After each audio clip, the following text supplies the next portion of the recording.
ఈ వార్తల వాస్తవాల్లో మనతో ఉన్నారు సీనియర్ జర్నలిస్టు రాజకీయ విశ్లేషకులు నర్రా విజయ్ గారు. గుడ్ మార్నింగ్ విజయ్ గారు. ఇక లక్ష కేసులు పెట్టినా కూడా ప్రశ్నించడం ఆపనంటూ మాజీ మంత్రి హరీష్ రావు స్పష్టం చేశారు. నిన్న హరీష్ రావు పైన మరో కేసు నమోదైంది.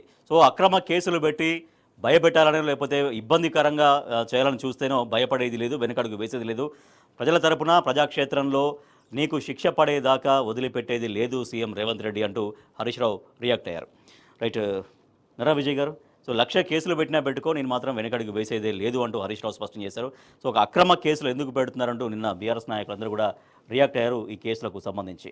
సో ఎందుకు ఇట్లా కేసులు పెట్టి భయపెట్టాలని చూస్తే భయపడే ప్రసక్తే లేదు, ఖచ్చితంగా ప్రజల తరఫున మేము పోరాడతామంటూ బీఆర్ఎస్ నాయకులందరూ రియాక్ట్ అయ్యారు.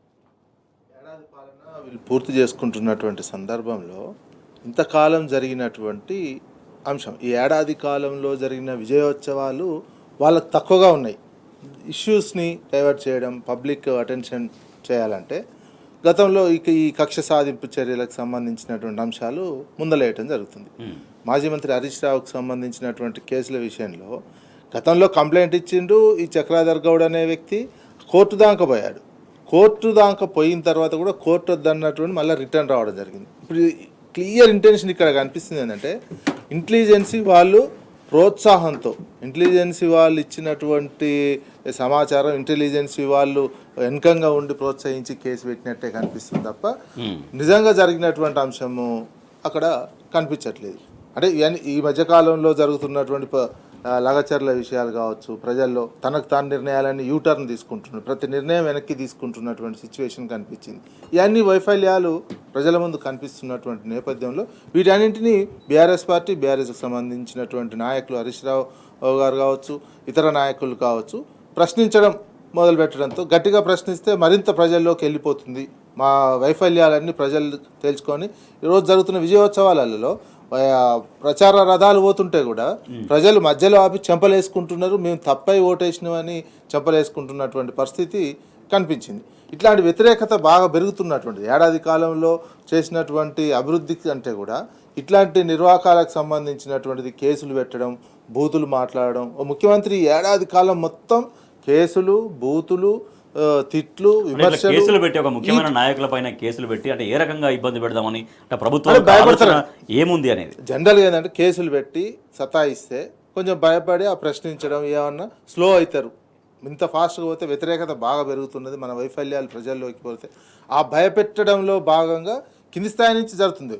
ఒక నాయకులనే కాదు, ప్రశ్నిస్తున్నటువంటి జర్నలిస్టులను కావచ్చు, అదేవిధంగా ఇతర పార్టీల నాయకులను కావచ్చు, ఇంకా సామాన్యులకు సంబంధించి, ఇంకా గ్రామీణ ప్రాంతాల్లో వాట్సాప్లలో పోస్టులు పెట్టినా, ఇంకా కనీసం లైకులు కొట్టినా వాళ్ళ మీద కూడా కేసులు పెట్టి సాతాయించేటువంటిది, హింస పెట్టేటువంటి జనరల్ పబ్లిక్ని, అన్ని నాయకులతో పాటు మొత్తం అందరినీ ఇట్లాంటి కేసులతో భయపెట్టి ఎవరైతే ప్రశ్నిస్తున్నారో వాళ్ళని భయపెట్టి వాళ్ళని ఏమైనా ప్రశ్నించకుండా తగ్గించాలని, అది సాధ్యంగానటువంటి ఇటువంటి సమాజంలో ఇట్లా ప్రజాస్వామ్యయుతంలో వీళ్ళు నియంతృత్వం వైపు పోయి ఎమర్జెన్సీ పాలనలాగా తీసుకొచ్చి అదే కనిపిస్తుంది. ప్రతి ఒక్కరి మీద ఎన్ని కేసులు ఊకనే అరెస్టులు చేయటం ఈ ఏడాది పాలనలో మొత్తం ఒక ఎమర్జెన్సీ లాగానే ఉంది తప్ప ఒక ప్రజాస్వామ్యయుతంగా ప్రజాపాలన మాత్రం వాళ్ళు చెప్పుకున్నటువంటి విధంగా లేదు. Right, okay. ప్రస్తుతం మనతో జాయిన్ అయ్యారు బీఆర్ఎస్ పార్టీ సీనియర్ నాయకులు పల్లె రవికుమార్ గౌడ్ గారు. గుడ్ మార్నింగ్ రవికుమార్ గౌడ్ గారు. ఎస్, రవికుమార్ గౌడ్ గారు, కేసులు పెట్టినా కూడా ప్రశ్నించడం ఆపనని హరీష్ రావు గారు చెప్తున్నారు. సో ఎందుకు కేసులు పదే పదే ఒకటే సేమ్ నిన్న జరిగింది కూడా ఫోన్ ట్యాపింగ్ కేసుకు సంబంధించే మళ్ళీ నిన్న ఫైల్ చేశారు. ఎందుకంటే ఒక వ్యక్తిని టార్గెట్గా మాత్రమే చేయడం వల్ల ఏం సాధిద్దామనేటువంటి ఆలోచనలో ప్రభుత్వం ఉన్నట్టుగా కనిపిస్తోంది. ఇప్పుడు సింపుల్ ఏం లేదండి, అందరికీ తెలుసు, రోజు మాట్లాడుకుంటున్నది 420 అబద్ధపు మోసపూరిత హామీలనిచ్చి అధికారంలోకి వచ్చారు. వచ్చిన రోజు నుంచి వాటిని అమలు చేతగాక, చిత్తశుద్ధి లేక ప్రజలు తిరగబడుతుంటే ప్రజల మీద కేసులు పెడతారు. లగచర్లలో చూసినాం ఎంత అమానుషంగా, ఎంత దమనతోటో ఉన్నది. ఇలా టీఆర్ఎస్ పార్టీ ఒక ప్రధాన ప్రతిపక్ష పార్టీగా 15 సంవత్సరాల పాటు తెలంగాణ కోసం నిలబడి కొట్లాడి తెలంగాణ రాష్ట్రాన్ని సాధించిన తెలంగాణని సమగ్రంగా అన్ని రంగాల్లో ఒక తలమానికంగా నిలబెట్టినటువంటి పార్టీ టీఆర్ఎస్ పార్టీ. ఇవాళ మీరు మోసపూరిత హామీలు ఇచ్చి ప్రజల్ని పదే పదే మోసం చేస్తుంటే బరాబర్ ప్రశ్నిస్తుంది, ప్రశ్నించకుండా దానికి మీరు రాజకీయంగా సమాధానం చెప్పాలి, మీ విధానపరంగా సమాధానం చెప్పాలి. కానీ అది చేతగాక అది చేతగాక ప్రశ్నించేటటువంటి వాళ్ళని, ప్రభుత్వం చేసినటువంటి మోసాన్ని, ప్రజలకు చేసినటువంటి వంచనని, సబ్బన్న వర్గాలను చేసినటువంటి వంచనని ఎండగడుతున్నందుకు హరీష్ రావు గారి మీద కేసులు పెట్టింది. మొన్నటి వరకు కేటీఆర్ గారిని కూడా ఏదో రకంగా కేసులో, ఒక అక్రమ కేసులో ఇరికిచ్చి, ఏదో ఒక చిన్న అవకాశం దొరికినా కూడా కేటీఆర్ గారిని కూడా జైల్లో పెట్టాలి, హరీష్ రావు గారిని జైల్లో పెట్టిస్తే ఇక మనల్ని ఎవ్వరూ ఎదురుండదు తెలంగాణలో. మనం ఎందుకంటే వీళ్ళు ఇవాళ వెన్నుదన్నుగా నిలబడ్డటువంటి వాళ్ళు గట్టిగా బలంగా ఉన్నారు కాబట్టి వీళ్ళిద్దరిని కనుక జైల్లో పెట్టేస్తే మిగతా టీఆర్ఎస్ నాయకత్వం అంతా కూడా ఒక నైతికంగా కొంత స్థైర్యం దెబ్బతిని వెనక అడిగేస్తారు అని చెప్పేసి అనుకున్నాం. అసలు రేవంత్ రెడ్డి గారు కానీ కాంగ్రెస్ పార్టీ అగ్రనాయకత్వం మొత్తం గ్రహించాల్సింది ఏంటంటే, అసలు టీఆర్ఎస్ నాయకత్వం అనేది తెలంగాణ ఉద్యమంలో ఇటువంటి చిల్లర మల్లర వ్యవహారాలన్నిటిని తట్టుకొని ఎదిరించి వందల వేల కేసుల్ని ఎదిరించే తట్టుకొని నిటారుగా నిలబడినటువంటి నాయకత్వం, నిటారుగా నిలబడినటువంటి నాయకత్వం. ఆయన ఇటువంటి మీ చిల్లర మల్లర కేసులు పెడితే భయపడతారా? 1,00,000 కేసులు పెట్టినా కూడా భయపడేది లేదు, ప్రశ్నించడం ఆపేది లేదు, ప్రజలకు మీరు ఇచ్చినటువంటి మోసాన్ని ఎండగట్టకుండా వదిలిపెట్టేది లేదు. బరాబర్ ఇవాళ మూసి బాధితుల పక్షాన కావచ్చు, హైడ్రా బాధితుల పక్షాన కావచ్చు, ఇంకా ఏ నిర్వాసితుల పక్షైనా, ఏ వర్గం రోడ్డెక్కినా కూడా బరాబర్గా వాళ్ళ పక్షాన టీఆర్ఎస్ పార్టీ నాయకత్వం ఉంటుంది. కేసీఆర్ గారు ఉంటారు, కేసీఆర్ గారి డైరెక్షన్లో కేటీఆర్ గారు, హరీష్ రావు గారు అందరూ నిలబడతారు. దాన్ని ఎన్ని కేసులు పెట్టినా ఏమి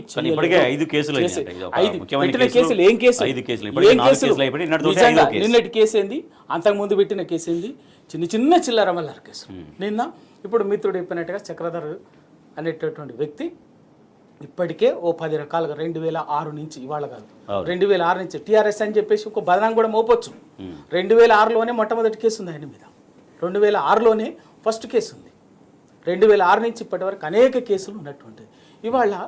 ఇవాళ రాజకీయంగా ఆయనని పక్కన పెట్టుకొని హరీష్ రావు గారిని దెబ్బతీయటం కోసము ఏంటి ఏదో ఫోన్ ట్యాపింగ్ చేస్తే ఈయన దాని వెనక ఈయన ఉన్నాడని చెప్పేసి, అరే తేల్చండి పోయి విచారణ చేస్తూనే ఉన్నారు కదా, చేస్తూనే ఉన్నారు. ఎవడు ఆపిండి మిమ్మల్ని?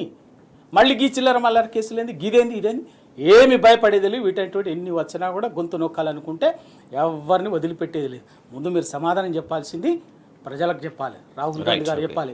మీరు రాజ్యాంగం పట్టుకొని దేశంలో ఊరేగితే సరిపోదు సార్, ఆ రాజ్యాంగాన్ని చదివి అది నీవు అధికారం ఉన్న చోట అమలు చేస్తున్నావా లేదా ఒకసారి కళ్ళు పెట్టి చూడాలి రాహుల్ గారు, విజయ్ గారు. ఒకటి.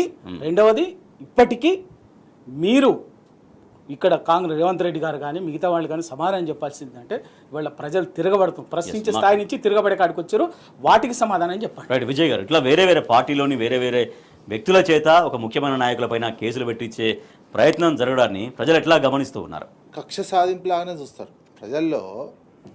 అక్కడ జరిగినటువంటి విషయము ఒకటి విచారణ జరుగుతున్నటువంటి నేపథ్యంలో అది ఏంది అనేది కూడా ఇంకా ఒక్కసారి నిరూపితం కాలే. వాళ్ళేదో వ్యక్తిగత కక్ష సాధింపుల్లో భాగంగానే పోలీసులను అరెస్ట్ కూడా చేశారు, ఇంతవరకు నిరూపిస్తలేరు. అది ఏం జరగలేనటువంటి అంశం. ఏడాది అవుతుంది, దాదాపు ఏడాది కావచ్చినటువంటి అంశం.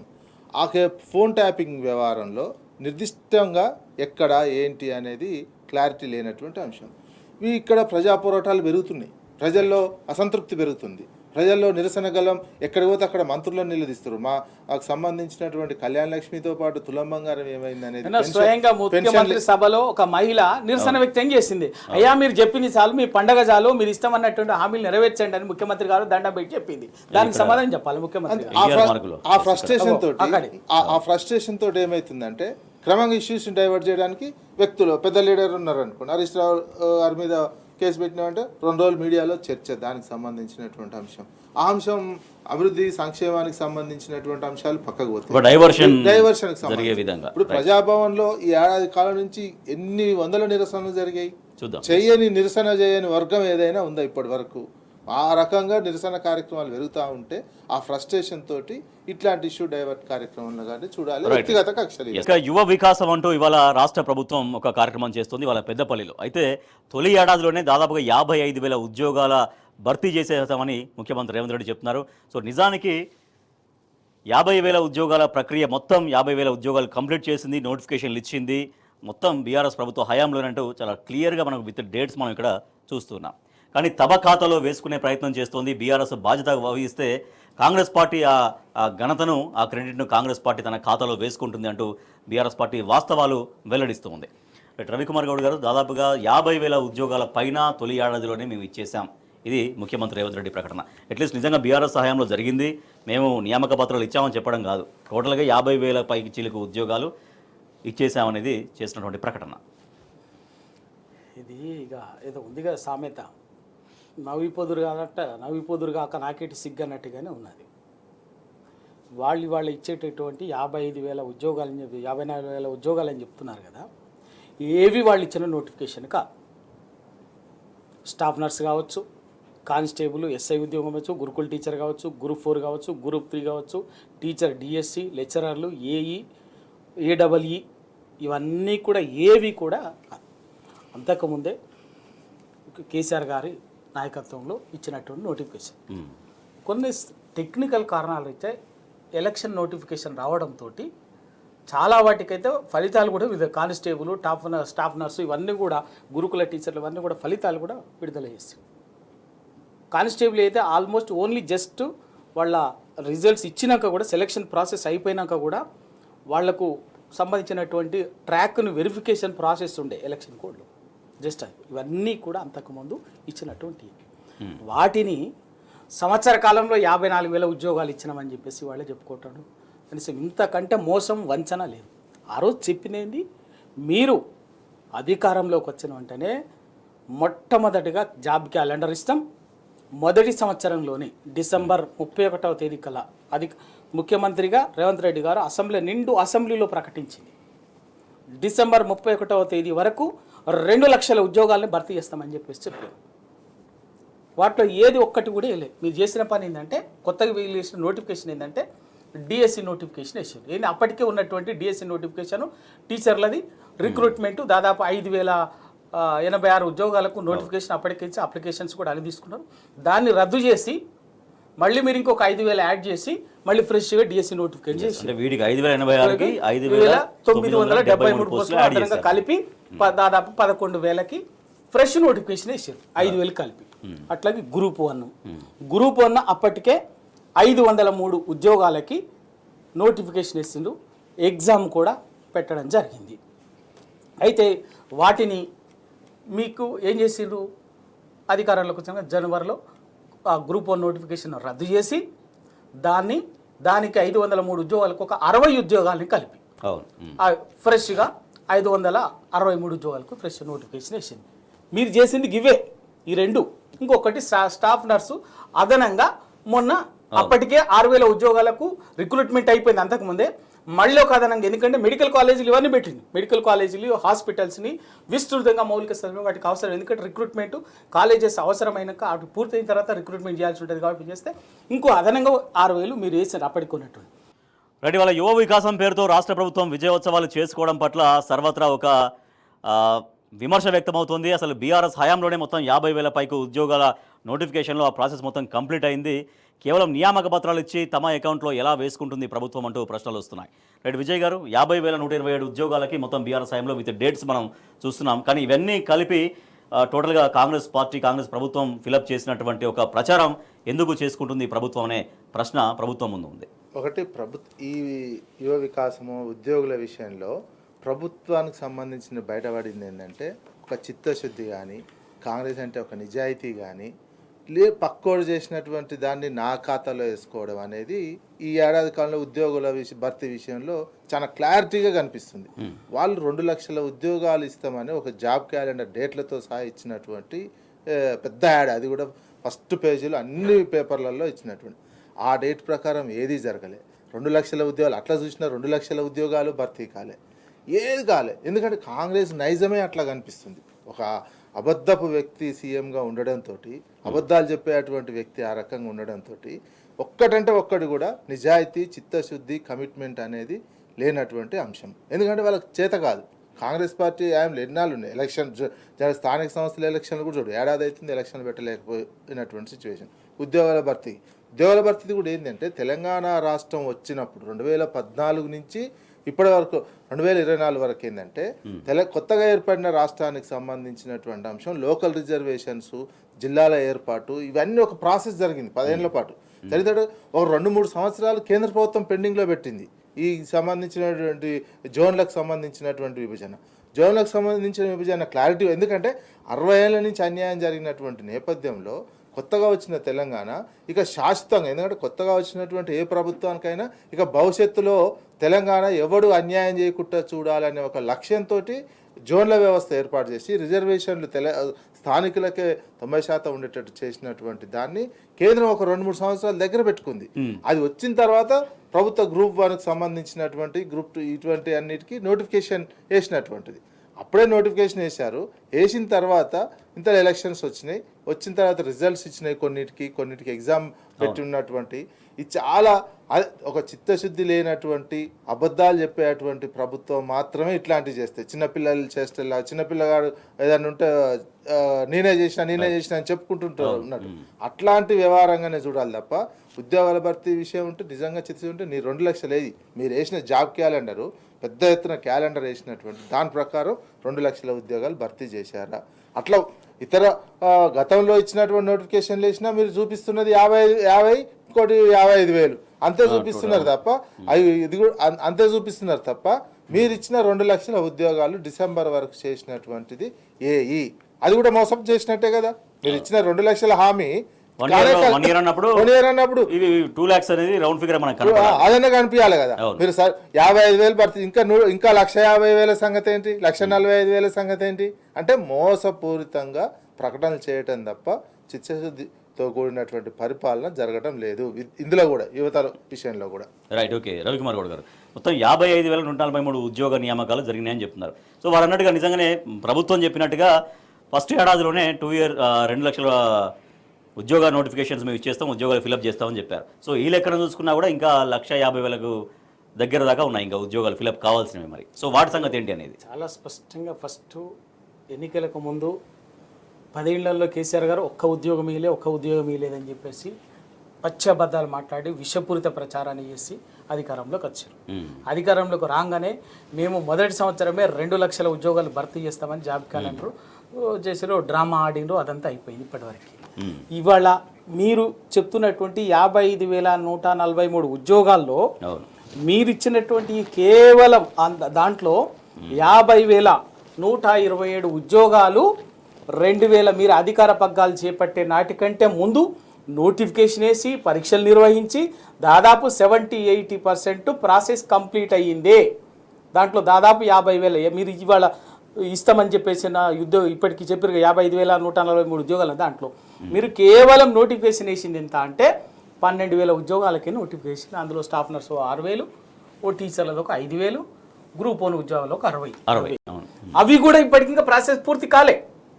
ఇవాళ మీరు ఇచ్చే అన్నీ కూడా ఏంటంటే దాదాపు కేవలం ఇచ్చినటువంటి అట్లా తీసుకున్నా కూడా 55,000 మీరు ఇవే లెక్క మీరు అనుకున్నా కూడా మొదటి సంవత్సరంలోనే 2 లక్షల ఉద్యోగాలు భర్తీ చేస్తామన్నారు. మరి ఇంకా 150,000 ఉద్యోగాలు ఎక్కడ పోయినాయి? ఎందుకు భర్తీ చేయలేదు? మోసమే కదా, వంచన కదా, ద్రోహం కదా. నిరుద్యోగులని రెచ్చగొట్టింది మీరు. నిరుద్యోగుల సమస్యలు పరిష్కరించలేదు. నిరుద్యోగులు అంతకుముందు చెప్పినటువంటి ఏది కూడా గ్రూప్ 1 పిల్లల్ని రోడ్లెక్కిచ్చారు. ఇదేమి తప్పు మాకు మోసం చేశారంటే ఉరికిచ్చి కొట్టిరు వాళ్ళని. ఇవన్నీ కూడా హాస్టళ్లలో ఆ రోజేమో గాంధీనగరు, చిక్కడపల్లి, అశోక్ నగర్ పోయి రాహుల్ గాంధీ గారు మీరంతా పోయి పిల్లల గడ్డాలు పట్టుకొని బతలాడినరు ప్రతిపక్షంలో ఉన్నప్పుడు. అధికారంలోకి రాగానే అదే గాంధీ భవన్ పోయి లైట్లు కరెంటు బంద్ చేసి పిల్లల్ని, నిరుద్యోగులని, ఉద్యోగ అభ్యర్థులని ఉరికిచ్చి కొట్టారు. అయినా మొండికి నిరసన వ్యక్తం చేసినటువంటి వాళ్ళని తీసుకుపోయి పోలీస్ స్టేషన్లలో అమ్మాయిలు అబ్బాయిలు అన్నటువంటి భేదం చూడకుండా రాత్రంతా పోలీస్ స్టేషన్లలో పెట్టారు. ఇది మీ నైజం, మోసం, వంచన. ఇప్పటికీ వదిలిపెట్టేది ఏం లేదు. మీరు ఇచ్చినటువంటి జాబ్ క్యాలెండర్ ఎక్కడ అంటే జాబ్ క్యాలెండర్ పేరు మీద ఆఖరికి అసెంబ్లీ సాక్షిగా నిరుద్యోగుల్ని మోసం చేశారు. మీరు జాబ్ క్యాలెండర్ అని డేట్లతో సహా ఏ రోజు ఏ డేట్ రోజు మీరు ఏ నోటిఫికేషన్ ఇస్తారు, ఏ ఉద్యోగాలు ఇస్తారు, ఎప్పుడు పరీక్ష పెడతామని చెప్పేసి జాబ్ క్యాలెండర్ రిలీజ్ చేశారు కదా, ఇచ్చారు కదా, నోటిఫికేషన్ వేసారు, దాంట్లో అసెంబ్లీలో ప్రకటించారు, దాని ఏదో చట్టం చేసినామని చెప్పేసి డ్రామాలు ఆడినరు. మరి వాళ్ళు ఎక్కడ పోయినాయి ఆ నోటిఫికేషన్? దాని ప్రకారంగా ఎందుకు చేయలేదు అంటే అసెంబ్లీ సాక్షిగా కూడా మీరు నిరుద్యోగులని, ప్రజలని ఎంత వంచన అంటే, ఎంత మోసం అంటే, ఇక మళ్ళీ పైగా నోటికొచ్చినట్టు అబద్ధాలు, ఇది విచ్చలవిడిగా విచక్షణారహితంగా నోటికొచ్చినట్టు అబద్ధాలు మాట్లాడటం, ఇదేమని ప్రశ్నించేటటువంటి వాళ్ళని కేసులలో పెట్టడం, గొంతులు నొక్కడము, అరెస్టులు చేయటము, దబాయించడము, ఇదటువంటిది వీళ్ళకే చెల్లింది. ఏ ఒక్క విషయంలో కాదు, ఏ ఒక్క విషయంలో కాదు. నిరుద్యోగులను అయితే ఎందుకంటే వాళ్ళ నిరుద్యోగులను ఎంత వాడుకోవాలనో అంత వాడుకున్నారు.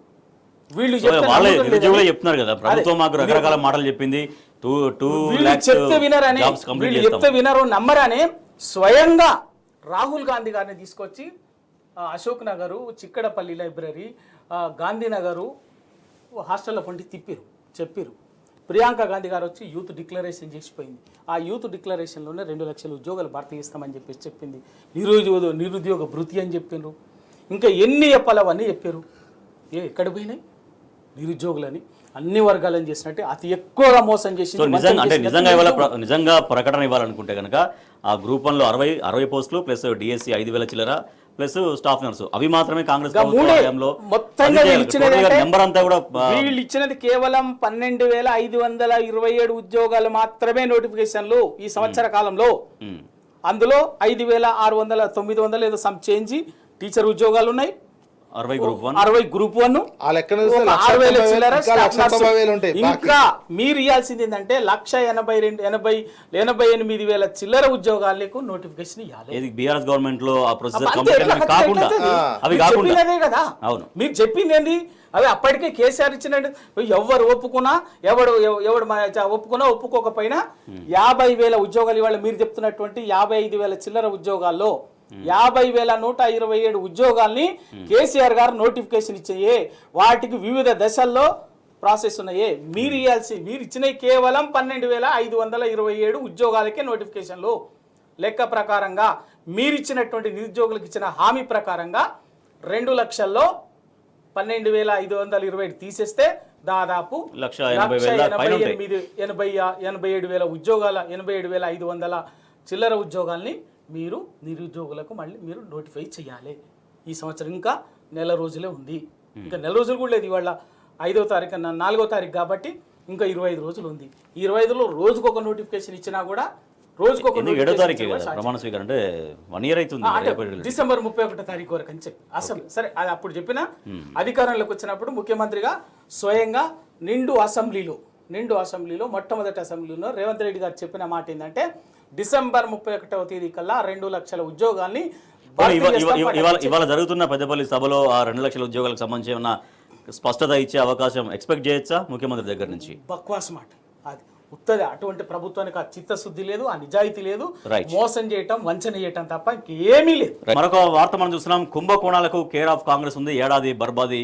దీంట్లో అన్ని అడుగడుగునా కూడా అన్ని ఆరోపణలు, బూడిద బియ్యము భూములు అన్నింటా అక్రమాలు జరిగినాయని, రియల్ ఎస్టేట్ను దెబ్బకొట్టిన ఫిక్స్డ్ వసూళ్లని, కస్టమ్స్ ఈడీ వరకు చేరినటువంటి గడియారాల స్మగ్లింగ్ అని, ఇట్లా అంతా ఏడాదిలో కుంభకోణాల మయంగా మారింది రాష్ట్రంలో కాంగ్రెస్ ప్రభుత్వం అంటూ ఈ వార్త మనం చూస్తున్నాం. రవికుమార్ గౌడ్ గారు, కుంభకోణాల కాంగ్రెస్ ప్రభుత్వంగా మారింది అని ఎందుకు అంటున్నారు? ఇప్పుడు కాంగ్రెస్ అధికారంలోకి వచ్చినాక ప్రతిదీ కూడా మనం చూసినాం. బియ్యం మొదలుకొని, సన్న బియ్యం కొనుగోళ్ల నుంచి మొదలుకొని, బియ్యం టెండర్లను మొదలుకొని, సివిల్ సప్లైస్ కార్పొరేషన్, నీకు ఇక అమృత పనుల టెండర్లు కానీ, లిక్కర్ బ్రాండ్లను తీసుకొచ్చే పని కానీ, నాదరుగుల్లో ఇల్లీగల్గా ల్యాండ్ ప్రొక్యూర్మెంట్ కానీ, ఇట్లా ఏది తీసుకున్నా కూడా కుంభకోణం చేసి పెద్ద ఎత్తున దండుకుందామని చెప్పేసి కుట్రలు ప్లాన్ చేసి, ఇవాళ ఒకవైపున ప్రజలు అప్రమత్తంగా ఉన్నారు, బీఆర్ఎస్ పార్టీ అప్రమత్తంగా ఉండడంతో ఎప్పటికప్పుడు పసిగట్టి వీళ్ళు చేస్తున్నటువంటి దాన్ని పసిగట్టి ఎండగట్టడంతో వీళ్ళ దొంగతనాలు బయటపడుతుంటే మళ్ళీ డైవర్ట్ చేసి ఎప్పటికప్పుడు డైవర్ట్. ఇప్పటికే అమృత్ పనులకు సంబంధించిన అమృత్ వర్క్స్ టెండర్లకు సంబంధించినట్టు స్వయంగా కేటీఆర్ గారే ఢిల్లీకి వెళ్ళి కేంద్ర ప్రభుత్వ పట్టణాభివృద్ధి శాఖ మంత్రికి ఫిర్యాదు చేస్తుంది. ఇప్పటికి బీజేపీ కూడా దాంట్లో కనీసం లోపాయికారిగా వీళ్ళతో మిలాఖత్ అయ్యి ఆ బీజేపీ కూడా ఏమీ యాక్షన్ తీసుకోండి. నాదర్గుల్ భూములకు సంబంధించి అయితే మనం స్వయంగా చూసినాం. ముఖ్యమంత్రి రేవంత్ రెడ్డి గారి సంబంధికులు వాళ్ళకి సంబంధించినటువంటి రైతులు బెదిరించి భూమి తీసుకొని దాన్ని వీళ్ళే ఇల్లీగల్గా ప్రభుత్వం చేయాల్సినటువంటి భూసేకరణ వీళ్ళు ఇల్లీగల్ చేస్తున్నటువంటి విషయాన్ని నమస్తే తెలంగాణ పేపరు, బయటికి తీసుకురావటము, టీఆర్ఎస్ పార్టీ దాన్ని బహిరంగంగా గట్టిగా ఎదిరించడంతో దొంగతనం బయటపడడంతో అదేం లేదని చెప్పేసి చాప చుట్టేసి పక్కకు పెట్టేసి ఓకే. తర్వాత మనం సన్నబియ్యానికి సంబంధించినటువంటిది, తర్వాత పొంగులేటి శ్రీనివాసరెడ్డి గారు మీకు మనం చూసినాం అది.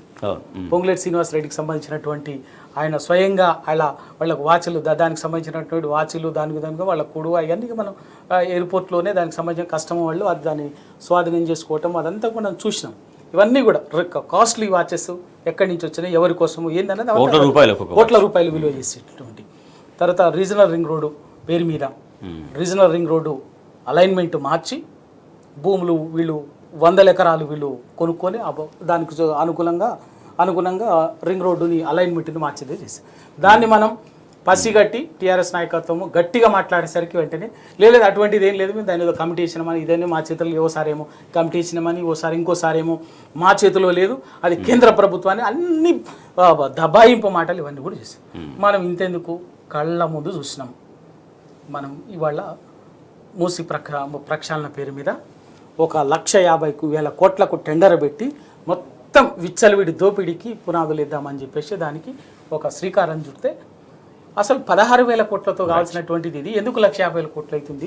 దానికి ఈ పేద మధ్యతరగతి చిన్న దిగువ మధ్యతరగతి వాళ్ళ ఉసురెందుకు పోసుకుంటారని వాళ్ళ మనం టీఆర్ఎస్ పార్టీ పోరుబాట పట్టడంతో బాధితుల పక్షాన్ని నిలబడటంతో బరాబర్ దొంగతనం బయటపడి వాళ్ళ ఏదో అటు ఇటు ఎట్లా బయటపడాలని చెప్పేసి అంటే ఏది చూసినా కూడా మనం లఘుచర్ల చూసినాం, ఇది చూసినాం, ఏది చూసినా కూడా ఏంటంటే ప్రతి దాంట్లో కూడా విచ్చలవిడిగా ఇక వచ్చింది, ఇక మనకు అవకాశం మళ్ళీ వస్తుందో రాదో అందినంత దండుకోవాలి దాచుకోవాలనేటువంటి దాంతో ఒకరికి మించి రేవంత్ గారు ముఖ్యమంత్రి గారు వారు ఒకటి మంత్రులు ఎవరికి దోచినట్టు వాళ్ళు నాయకత్వం ఎవరికి వాళ్ళు దుకాణాలు పెట్టి దందాలు చేస్తున్నటువంటిది ఇవాళ కళ్ళ ముందు చూస్తున్నాం.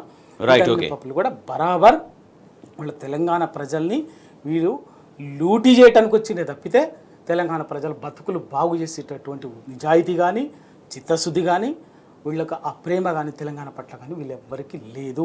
అది నిజం. రైట్ విజయ్ గారు, మామూలుగా కాంగ్రెస్ని జనరల్గా విమర్శ చేసే వాళ్ళు స్కామ్గ్రెస్ కానీ పిలుస్తూ ఉంటారు. సో అట్లా ఇవాళ ఒక స్కామ్లమయంగా రాష్ట్ర ప్రభుత్వం మారింది అనేటువంటి ఆ విమర్శ, ఆ చర్చ ప్రజల్లో ఎట్లా వినిపిస్తోంది? ఎందుకంటే 10 ఏళ్ళ నుంచి అధికారం దూరం ఉన్నారు. ఆవురు ఉన్నట్టే ఉంది కాంగ్రెస్ పార్టీ నాయకత్వం, కాంగ్రెస్ పార్టీ నాయకుల్లో తెలంగాణలో ఆవురు నుండి ఒకటి మొత్తం మింగడమే పనిగా పెట్టుకురు. ఏడాది కాలం నుంచి ఫస్ట్ ఏడాది ఈ పనే చేసుకోవాలి అనేటట్టు వివరించారు. మొత్తం ఎక్కడికక్కడ కొంతమంది మంత్రులు అయితే చెప్తూనే ఉండే ఇది లాస్ట్, నేను ఇక పోటీ చేయడం కూడా అనవసరం, ఇక ఈ ఏడాది పాటు ఈ 5 ఏళ్ల పాటు ఇదే పని చేయాలని వాళ్ళ దగ్గర మనుషులతో కూడా చెప్తున్నటువంటి అంశం మనకు తెలుస్తున్నటువంటి అంశాలు. అందుకే ఏడాది కాలంలో ఏ మంత్రి చూసుకున్నా, కాంగ్రెస్ నాయకులు ఎవరు చూసుకున్నా నీకెంత వచ్చింది, నేనేం చేసినా గతం అనేదే చర్చించుకుంటున్నారు తప్ప రాష్ట్రానికి సంబంధించినటువంటి అభివృద్ధికి సంబంధించినవి చెప్పు.